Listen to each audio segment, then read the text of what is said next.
sa kagaya ko ngang mahirap, ay dumadating talaga yung pagkakataon minsan na talagang nakakapos talaga tayo sa budget. At dahil ngayon nga ay nakapos ang lola nyo, ayan, itong tagtitin agorot ay papapalitan na natin. So, bali ang 10 tigta-10 na agurot pala ay equivalent ng 1 shekel. So, kaya ayan, inayos ko nga siya sa tigsa 10 para malaman ko kung magkano lahat ang inabot sa mga naitabi kong tagta-10 agurot. At ayan nga guys, lahat-lahat ang aking naipon. Bali, nakukuha ko ito guys pag namimili ako ng mga pagkain ko minsan sa sa palengke, sa department store, minsan sa supermarket. At naisipan ko na rin palang isama itong aking mga naitabi din na mga binibigay ng mga guest. Ito ay aking mga tipto na mga barya.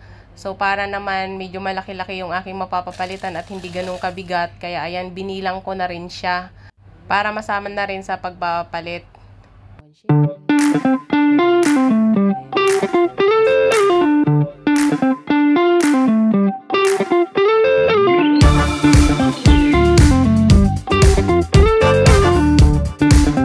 Ngayong umaga nga pupunta kami sa pamilihan at mayroon kaming bibilhin para sa paglilipat namin ng bahay.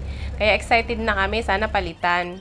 Kaya pagkadating namin doon sa department store, talagang tinungo ko kaagad yung counter at tinanong ko sa kanila kung okay lang ba na papalitan ko sa kanila itong mga tagtitin o gorot sa kanila.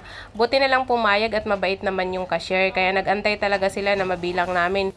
Ay, napagod pa kaming magbilang ng tigsa 10, tapos sisirain din naman niya pala, bibilangin ng paisa-isa, pasaway din ka talaga naman itong mga tao dito, ho.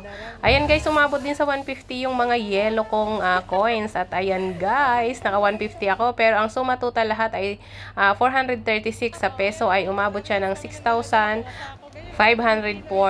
Kasi nga, yung ano pala, mga tag 10, 5 at saka yung 1 shekel, hindi ko na siya pinapalitan kasi mas madali naman na bilangin kumpara doon sa mga tatag 10 agorot. So, ayan na guys, pauwi na kami. Nakabili na kami ng dapat namin bilhin. Thank you for watching guys. Kaya kayo, mag-ipon-ipon kayo ng mga kahit tag-sintabo lang yan.